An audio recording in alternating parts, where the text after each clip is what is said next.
Hello, welcome everybody.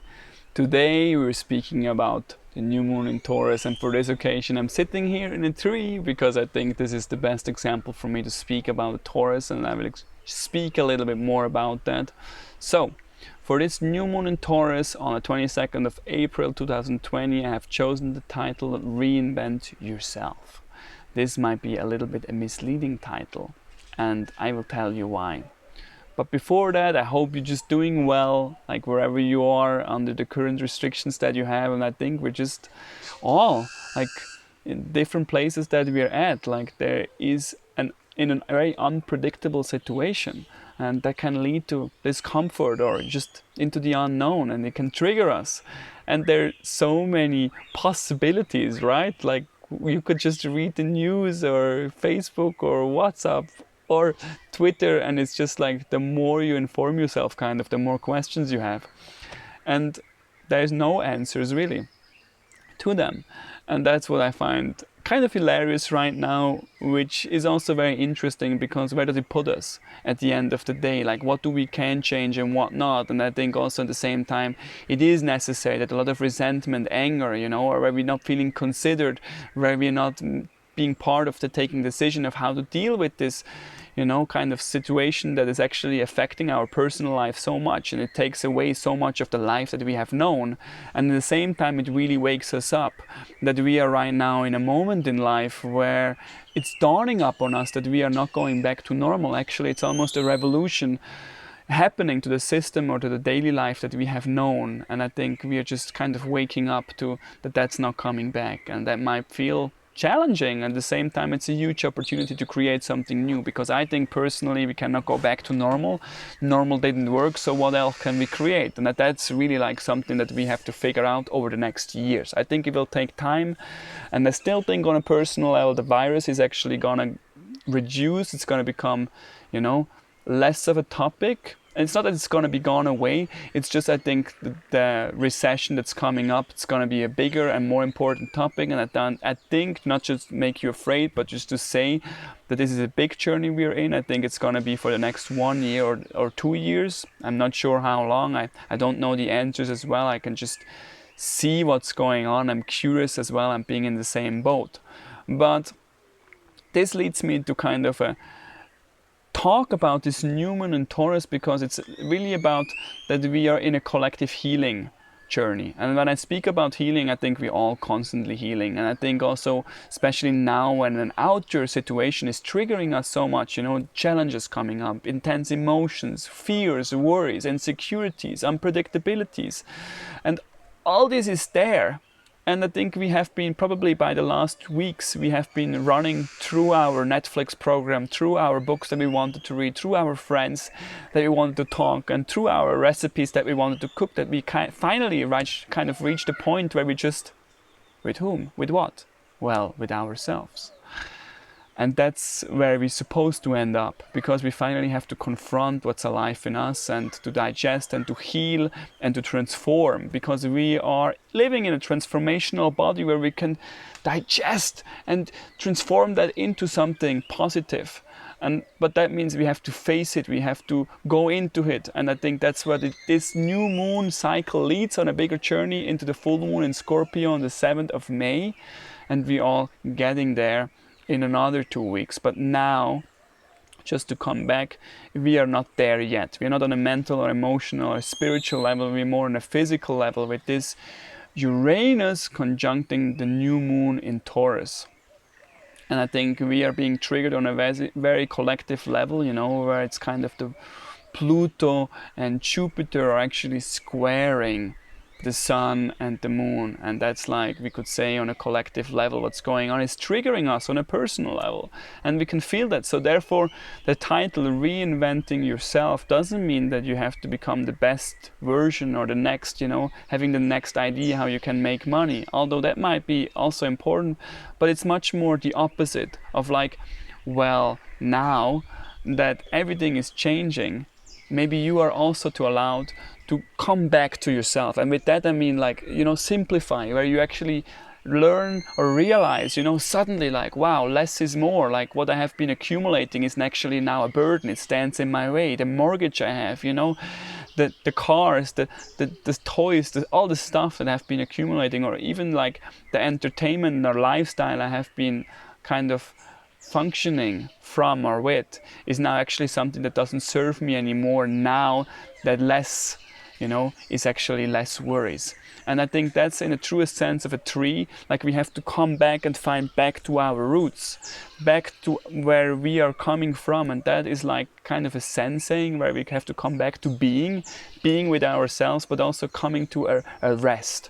And that maybe for a lot of us feel in the beginning like a boredom or like a discomfort, but that's just part of it. Like, that's just finding joy. It's somewhere there. And that's what nature is ultimately. And that Taurus is nature. Like, it's our physical body as well, but it is the most essential good is nature right now, where we're realizing how important nature is when we are trapped, and we have all these rules that are laid upon us, that we want to be in nature because it reminds us of a peacefulness which is actually inherent within ourselves. So from there, I feel like it's really important that we realize, how do we actually live life on a daily level? How do we come back to ourselves? And I feel like over the last years, me personally, because I have always been dealing with difficulties in my life, challenges, intense emotions. And I don't mean that like outside. A lot of them were inside, self-made. They were just my inner nature. And I had to learn to find a surrounding in which I can come back to kind of, like beauty and peace and love, even though like my inner life was really a mess and I didn't know how to function.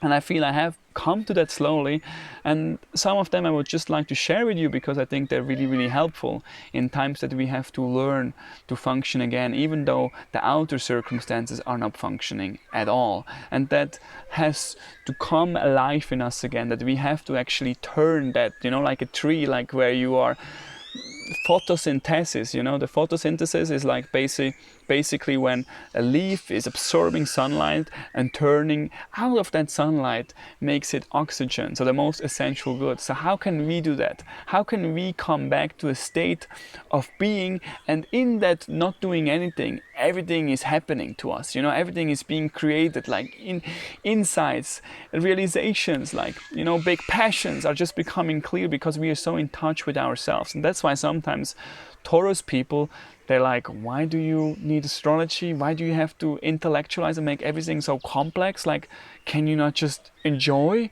that peacefulness or the beauty of life? And it's true. It's so true. At the same time, for me, like, or for many others, like, words help to remind us of something that we already know. So in that sense, what I'm telling you now is just a reminder of something you already know, and I think they're just helpful tools. And like I said, one thing is, here I'm living at the Hermitage in Guatemala at Lake Atitlan, and nature is for me something that I need, and spaciousness. Like, I'm having in front of me this volcanoes and this lake that just reminds me on a daily level how beautiful life is. The sun is rising, the birds are singing, and I'm going down into my meditation hall and I'm giving a meditation class. This is like for me just the biggest gift. Like, I've been meditating over the last 10 years, and for me a daily practice, especially meditation is for me, and I will share with you more over the next weeks and months in this YouTube channel, because I think it's really the time now to start a practice if you haven't done already, or to actually come back to it and to practice it daily. Because for me, meditation is where I can let go of my thoughts, of my understanding of the world. It's also almost like a reboot. I'm becoming comfortable with just being with being, or like not knowing. And in that space, there comes so much intuition or so much openness, or also where I can start the day fresh, and where I don't remind, the challenges or difficulties from yesterday, and I can start just with an open mind again. And that's really, really helpful.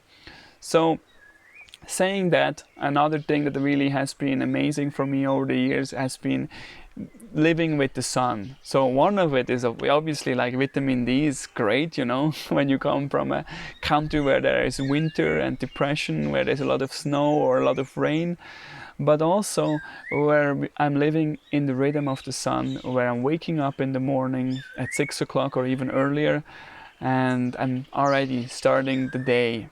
I'm waking up, and in the evening I'm going actually to bed around maybe 9-10 o'clock, but I'm finishing my meals before it's getting dark. And that just feels so good for me. Also, like when I was younger, I was eating constantly. I was snacking, here something sweet and there something else. And now it's more and more like having just 3 meals a day, and that really is really giving me more productivity and clarity of mind. Another one, when we speak about food, is here in Guatemala, like we have a lot of markets that are available. And the one thing that we do, actually, we don't even have a fridge. I know for a lot of you that's like, how is that even possible? It is possible. And we still eat a lot of dairy. Like, I'm vegetarian, but I eat dairy, and I love butter. And so what we're doing is basically we just cook the amounts that we need to eat, and you get really good after a while. And we're cooking for 10 to 20 people constantly, and we have children.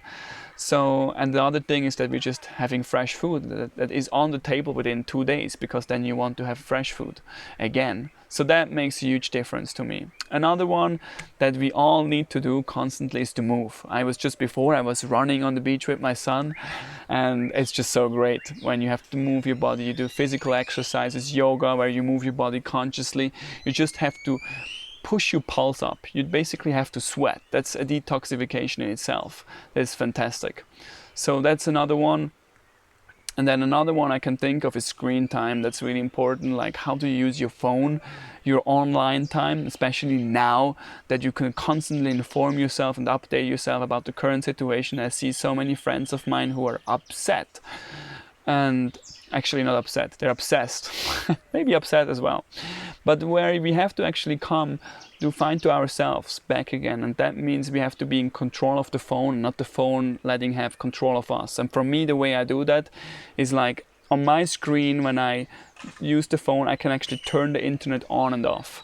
So that's amazing, because then I can choose when I want to receive notifications or when I don't want to be available. And maybe even, turn off the phone completely, like just put it into flight mode, that you're not constantly having these frequencies around you. And I think that's very important in general, that we are having less these constant machines and tools around us, where we have a break, where we have a good rest. Because if you have a good rest, you are much more productive, you're much more centered, and you can use of them all again, but the question is more how we use them. Another one is caffeine. Like definitely, like if you're already like mentally agitated, exhausted, and sweating a lot and hot, then use less caffeine. That's something that I would recommend. Eat simple, drink more water, more herbal teas. That's something we're doing here a lot. And yes, like that's some of my recommendation I can think of. I'm just thinking if I have something else that I can share with you. Yeah, I think maybe one other that I would like to mention is actually two. One is like we don't have a mortgage here, and we are off grid. We have solar panels. I think that's really a big one where I feel right now really comfortable in this situation. And another one, like I'm a parent. I have children. So even though it's very difficult at times to be with children, they bring up a lot of challenges. Also, they really bring me in a playfulness, in an authenticity as well, and where I'm in the moment with them. And that's so healing for me, because I'm such a mission-driven male personality that I'm constantly trying to do something and fill my empty time with something, that children are just take you out of that mode, and you just be again, and you're having fun, and you're being creative, you're inventive and things, and it's really a blessing for me to do that. So I hope I just have given you some ideas, to come back to yourself. Obviously, like a practice for me is essential. And the other one is like that I hope with that, like you are bringing more quality time into your life with this new moon. And I guess if you're not doing it willingly, then that Uranus is forcing it up onto you. And then with the full moon, we are going into Scorpio, and that's where I'm also like right now, I'm actually coming back to basic. I'm going into a retreat, and that's another thing that I would recommend, detox, fasting, going silent, turning within. That's an amazing reconnecting tool that we all have, and that's what I'm doing. Tomorrow I'm going into a dark retreat for, I'm not sure for how many days, and I will share with you a little bit more about the dark retreat when I'm coming out and speaking about that, because it has very much to do with the scorpionic energy that we are moving into for the full moon. So for that, I will see you on the other side. and take care. Goodbye.